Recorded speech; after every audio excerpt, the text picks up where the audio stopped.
Hello, mesdames et messieurs, petite courte pause de la planète d'eau. Petite pause de médiumnité. Nous sommes sur la Terre, la planète bleue. Nous sommes sur donc la planète d'eau, au final, la planète qui est sous nos pieds. Petite pause pour dire que la médiumnité, c'est aussi ça, de la fois, de faire des pauses. Chers auditeurs, chères auditrices, je sais que c'est perturbant d'être avec moi parce que ma messagerie parfois est un peu une autre manière de penser que les manières du commun des mortels. Hmm.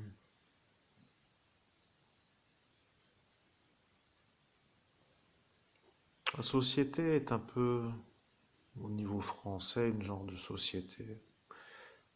Ou pourrait-on même dire au niveau... Bon, moi je suis dans ce pays, après vous, vous êtes chez vous, et votre société est certainement une autre.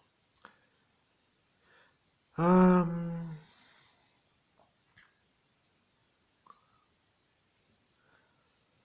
Vous voyez, les hindous, eux, ont une autre manière d'exister que les Européens. Je parle des hindous. Pourquoi ne pas parler des hindous? Après tout, ça pourrait aussi, pour ceux qui aiment l'Inde, être vu comme une sorte de lieu dans lequel ils ne sont jamais allés. Certains diront toutes sortes de raisons pour ne pas y aller, d'autres diront ce qu'ils disent, et au final, chacun parlera de ce qu'il n'a jamais vécu. Pourquoi l'Inde? Eh bien, le courant indien est une sorte de courant spirituel qui est autre que le courant européen. C'est une autre manière d'être dans la spiritualité. Il semblerait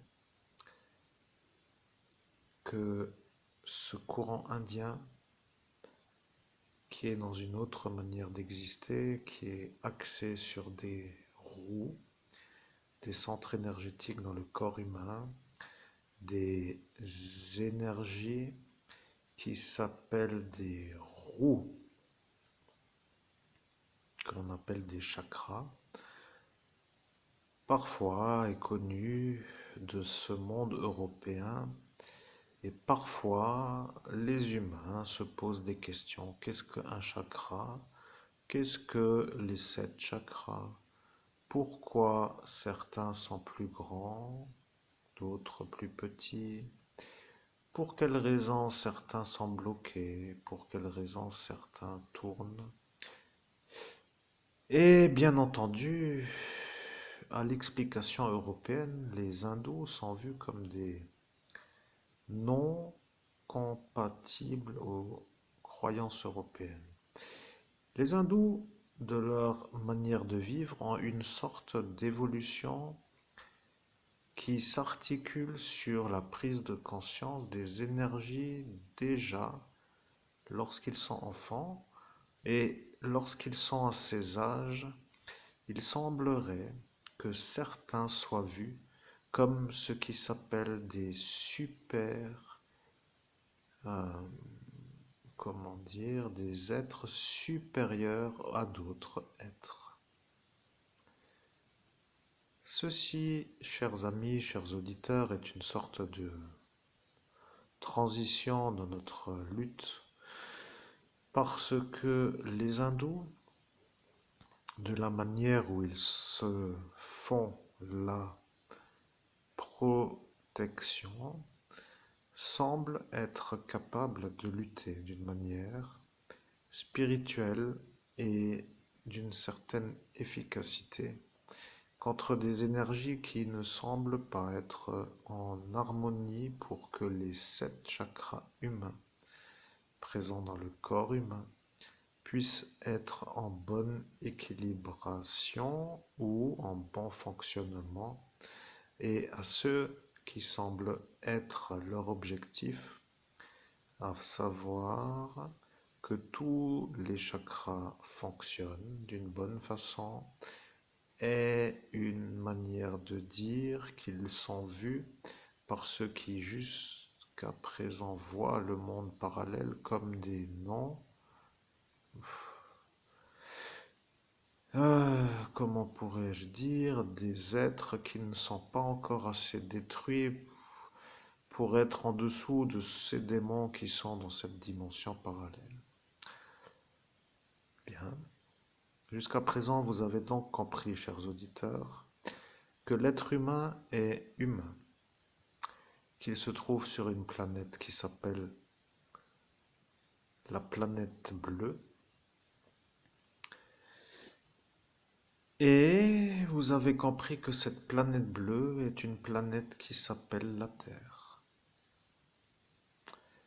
Vous avez compris que les êtres diffusant l'évolution sont vus comme des êtres qui ne sont pas toujours voulus par d'autres qui, eux, veulent que la supériorité de ceux qui ont les 7 chakras harmonieux ne soit pas vue comme des supérieurs à eux.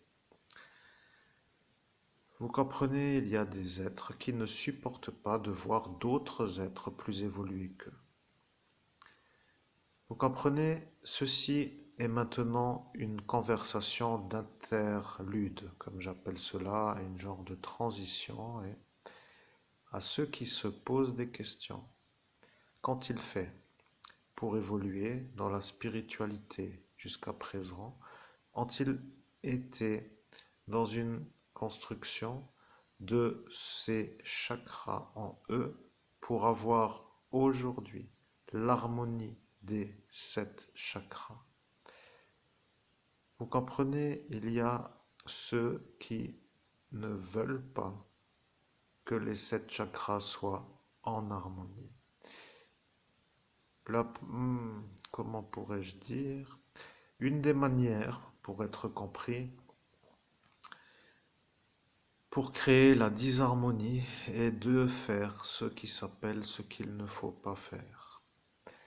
Vous comprenez le traité avec l'adversaire à Jésus-Christ qui, lui, à l'instant où vous signez pour vendre votre...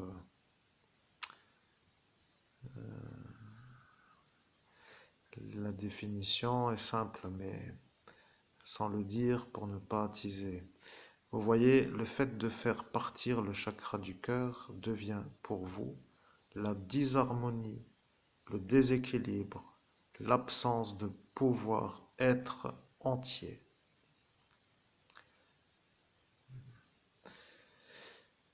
Alors, la question maintenant que les gens se posent est la suivante. Pour quelle raison un baptême devient une porte vers l'harmonie des 7 chakras? Je vais dire que la vérité s'articule autour de la connaissance de votre être intérieur. Si vous pensez que les baptisés sont tous avec 7 chakras, c'est un peu une erreur. Si vous pensez que les êtres non baptisés sont tous avec 7 chakras, c'est une erreur. La différence entre baptisé et non baptisé s'appelle le lieu d'origine spirituelle. Voilà que vous comprenez. Le royaume de ceux qui sont de la lumière vient sur terre pour créer la lumière sur terre. À l'heure où le baptême a lieu, il se passe dans le monde de ce royaume intermédiaire une chose qui s'appelle un couloir dans lequel se diffuse une descente d'un autre endroit. C'est, pour que les choses soient comprises, une ouverture du chakra couronne pour faire descendre d'un autre lieu une énergie de la lumière dans un corps humain. C'est comme cela que le baptême est défini dans les écrits et dans la manière d'être compris sur ce que est un baptisé. Il semble que ceux qui ne sont pas baptisés ne peuvent pas être en harmonie énergétique avec les baptisés, dans le sens où la lumière, descendant dans le baptême, devenant un être de la lumière incarné dans un corps, devenant un autre qu'un non-baptisé, devient pour les non-baptisés un problème qui, pour eux, n'est pas autre. Vous comprenez, il y a ce qui s'appelle dans le corps humain des roues. Il y a les chakras. Le baptisé devient un vortex avec un chakra couronne qui a fait une chose qui s'appelle une mais là je dois dire une imbrication d'un autre lieu. Cela veut dire un esprit de la lumière qui descend dans un corps humain. Ceci est ce que Jésus-Christ, que vous savez, a voulu pour toute la terre, pour que toute la terre soit de la lumière. Voilà la fin de toute l'histoire. Maintenant, il y a ceux qui ne peuvent pas supporter la lumière. Ceux-là ne veulent pas que les baptisés se renouvellent ou se reproduisent ou s'installent ou se multiplient ou de leur existence devenant une énergie qui n'est pas en harmonie avec la nuit, que ceux qui sont baptisés ne doivent pas, pour ceux qui ne sont pas baptisés, être en train d'exister. Bien entendu, ceci est une œuvre que de ce royaume que vous connaissez comme étant le paradis est vu comme une adversité qui s'oppose à l'installation de la lumière sur la planète bleue.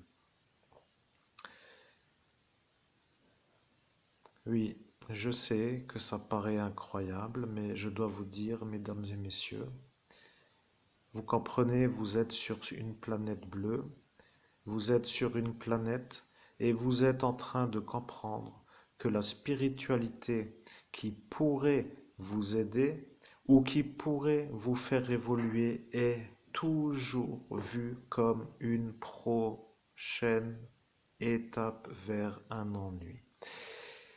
Ceci pour une simple raison.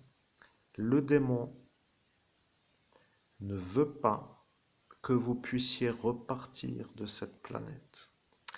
Il a une stratégie qui s'appelle une construction d'opposition au départ. Vous voyez, vous venez sur cette planète pour faire une existence humaine. Vous naissez dans un endroit de la planète. Vous êtes un enfant et après vous êtes un autre qu'un enfant si vous avez été baptisé. Vous êtes descendu pour faire une œuvre de ce royaume de la lumière. Jésus-Christ, que vous connaissez comme étant la lumière, la vérité, la vie, est venu pour vous aider à remonter et votre descente en tant que baptisé devient une lutte contre l'adversaire à Jésus-Christ parce que lui vous voit avec l'énergie de la lumière dans ce monde de la terre. Vous comprenez, il y a ce qui s'appelle les êtres de la nuit, il y a les êtres de la lumière.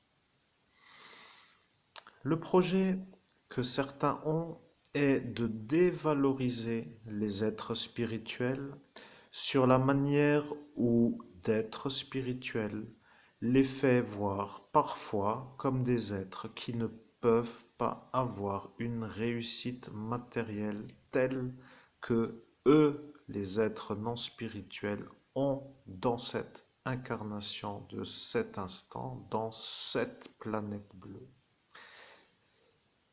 Il semblerait que vous compreniez que le projet de ce genre de transition semble être de faire voir les êtres de la lumière comme des non-réussissants dans le monde terrestre en raison de leur manière de ne pas être des super encaisseurs d'argent pour être vus comme des êtres qui, semblerait-il pour certains, ne souhaiteraient pas avoir une réussite monétaire ou financière ou d'une certaine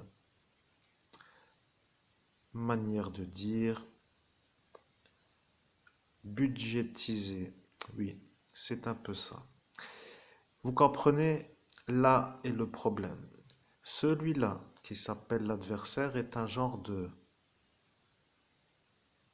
problème parce que il fait sortir le chakra du cœur et les humains qui ne peuvent plus avoir l'équilibre deviennent une autre énergie que de la lumière. C'est ça que certains viennent de comprendre. Ils viennent de comprendre qu'un être qui devient un autre que lumineux devient un problème pour Dieu, Père de Jésus-Christ, depuis son royaume, qui de ce royaume envoie des baptisés pour installer la lumière sur la planète bleue.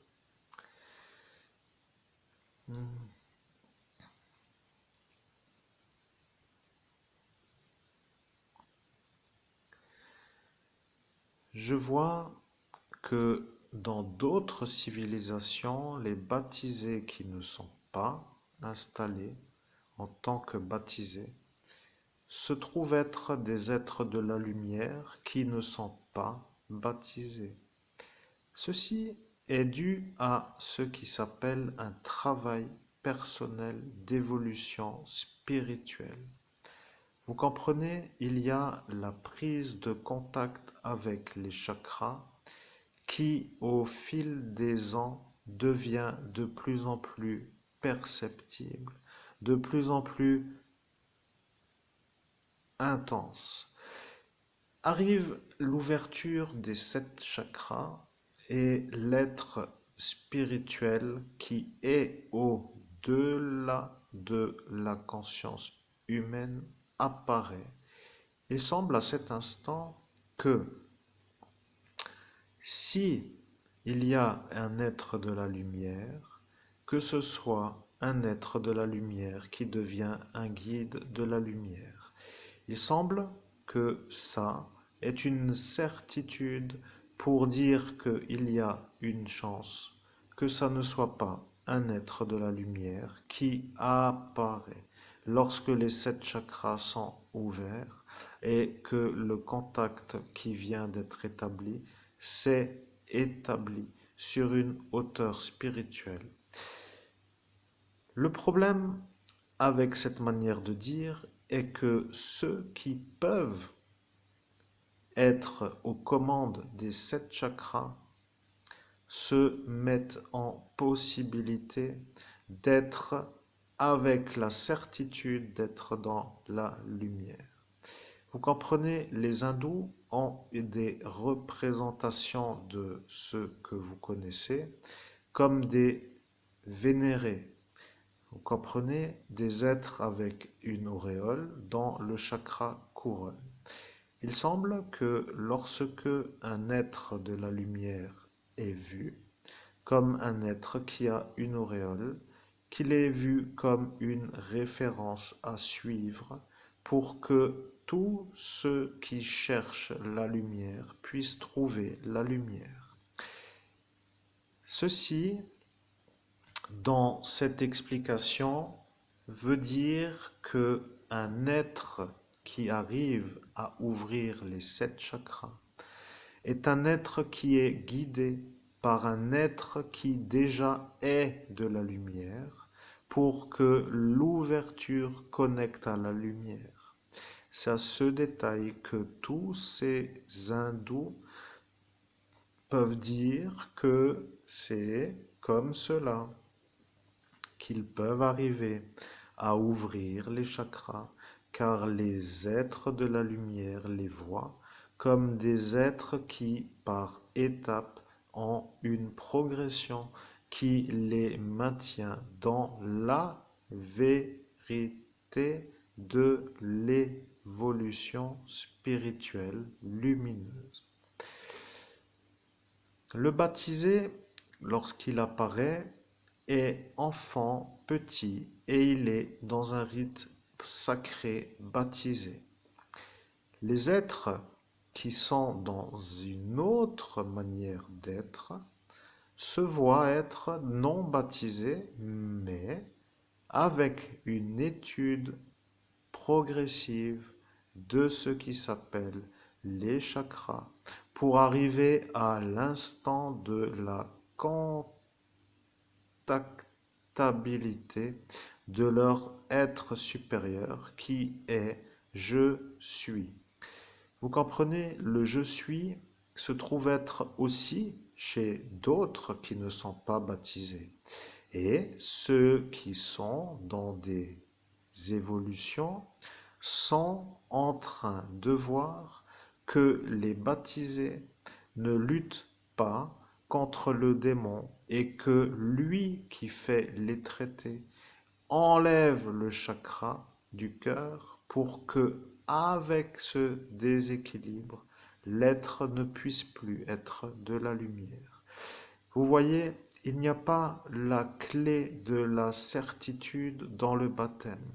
Le baptême veut dire que vous venez d'un royaume pour faire une œuvre de la lumière. Et lorsque vous êtes enterré dans une routine de la société, avec tout ce qu'il faut pour ne plus penser à la spiritualité, vous êtes de ce que l'on appelle des énergies en possibilité d'être prises par le démon. Maintenant, les hindous, eux, font des rites. Ils sont tous simplement dans une routine. Et la routine devient tout simplement une sorte de routine qui les maintient dans une action spirituelle constante. Ils ont d'autres manières de vivre. Euh,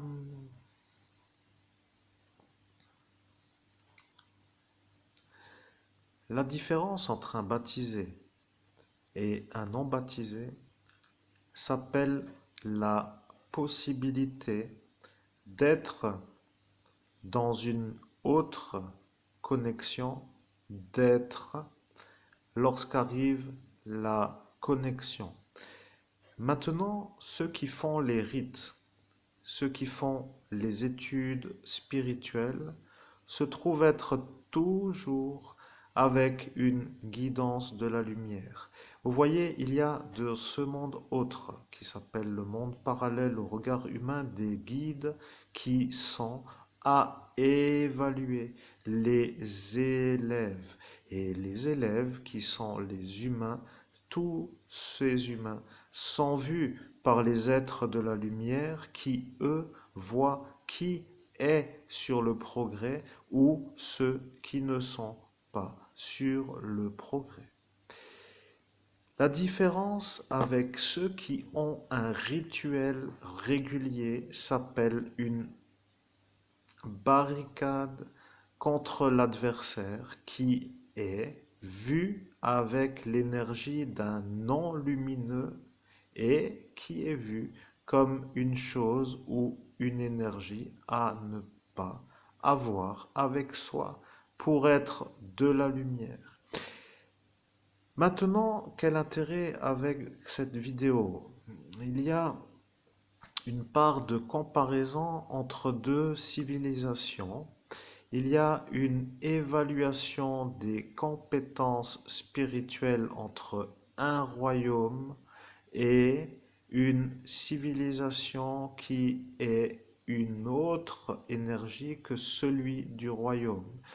Ceci veut dire que la civilisation de ce qui s'appelle le monde n'est pas pour les êtres de la lumière.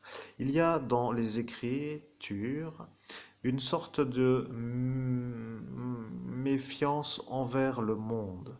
Ils ont une sorte de vouloir qui n'est pas une chose qui est en compatibilité.